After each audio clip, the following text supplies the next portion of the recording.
TDP అధ్యక్షుడు చంద్రబాబు నాయుడుతో నేతలు భేటీ అవుతున్నారు. మొదటి లిస్టులో టికెట్ రాని అభ్యర్థులు బాబును కలిశారు.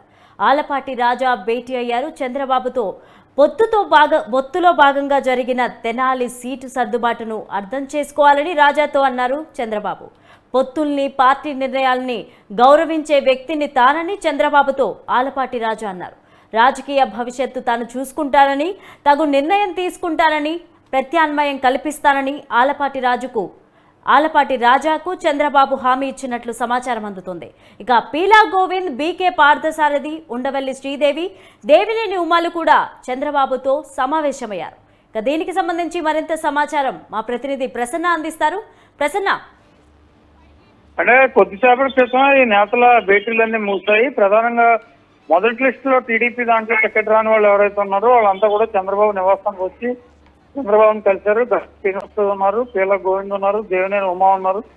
వీళ్ళంతా ప్రధానంగా కలిసి టికెట్ కి సంబంధించి ఎక్స్పీరియన్స్ ఏంటి అని కూడా తీసుకోవడం జరిగింది. ప్రధానంగా చంద్రబాబు వాళ్ళకి చెప్పింది ఏంటంటే, పార్టీ అధికారంలోకి వస్తే కనుక ఏవో ఒక పదవులు వస్తాయి, కేబినెట్ ర్యాంకు పోస్టులు కూడా ఉంటాయి, పార్టీకి కష్టపడి పనిచేయాలి, అదేవిధంగా కొంతమందికి రేపు సెకండ్ లిస్ట్ లో కూడా టికెట్లు వచ్చే అవకాశాలు ఉంటాయనే విధంగా చంద్రబాబు నచ్చ చెప్పారు. కొంతమందికి టికెట్ రాని వాళ్ళు కూడా ఆయన చెప్పడం జరిగింది. అయితే ప్రధానంగా మైలవరంలో దేవినేని ఉమా స్థానంలో వసంత కృష్ణ ప్రసాద్ వైసీపీ నుంచి వచ్చిన వాళ్ళకి టికెట్ ఇస్తారని ప్రచారం జరుగుతుంది.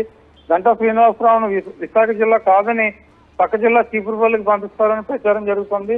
ఇలాంటి సందర్భంలో వాళ్ళు చంద్రబాబును కలిశారు. తమ ఆవేదన, అసంతృప్తిని కూడా ప్రధానంగా వ్యక్తం చేయడం జరిగింది. ఎందుకంటే నిన్న 94 మంది అభ్యర్థులతో టీడీపీ మొదటి జాబితా విడుదల చేసింది.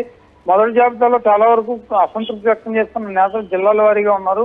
వీళ్ళందరికీ కూడా సర్ది చెప్పే ప్రయత్నాలు జరుగుతున్నాయి. రేపు ఉదయం కూడా కొంతమంది చంద్రబాబును కలిసే అవకాశం ఉంది. వాళ్ళకు కూడా చెప్పే అవకాశం కనిపిస్తుంది. 2-3 రోజుల్లో మళ్ళీ సెకండ్ లిస్ట్ కూడా వస్తుంది కాబట్టి అసంతృప్తులు ఏమైనా ఉంటే చల్లార్చే విధంగా సెకండ్ లిస్ట్ లో చంద్రబాబు కొన్ని చర్యలు తీసుకునే అవకాశం కూడా కనిపిస్తుంది. అయితే ప్రసన్న, దేవినేని ఉమా మైలవరం స్థానంలో రాజీ కుదిరినట్టేనంటారా?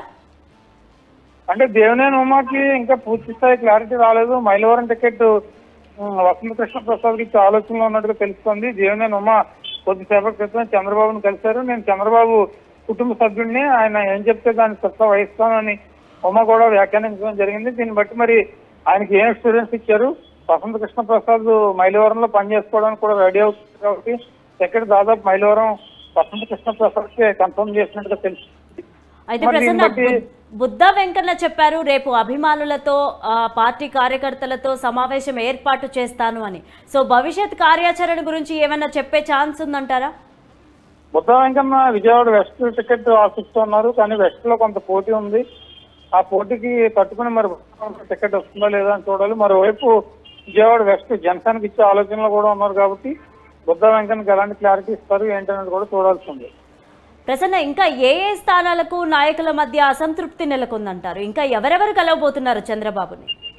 అంటే ఇప్పుడు దేవినేని ఉమా అసంతృప్తి, పెనుగొండ పీకే పార్థసారథి, అలాగే గంటా శ్రీనివాసరావు భీముల నుంచి టికెట్ అడుగుతున్నారు, ఆయన చీపురుపల్లి పంపిస్తున్నారు. అలాగే దేవినేని ఉమా మైలవరం టికెట్ అడుగుతున్నారు, అది సెట్ కావట్లేదు. అలాగే గవర్నమెంట్ బుచ్చి చౌదరి రాజమండ్రి రూరల్ అడుగుతున్నారు, అక్కడ జనసేన క్యాండిడేట్ పోటీలో ఉన్నాడు. అదేవిధంగా కాకినాడ టౌన్ జనసేనకి ఇచ్చే, కాకినాడ రూరల్ ఇచ్చారు, మరి టౌన్ ఎవరికి ఇస్తారో తెలియని పరిస్థితి ఉంది.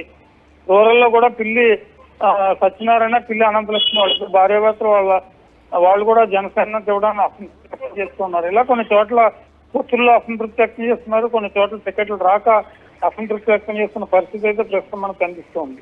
Right, thank you Prasanna.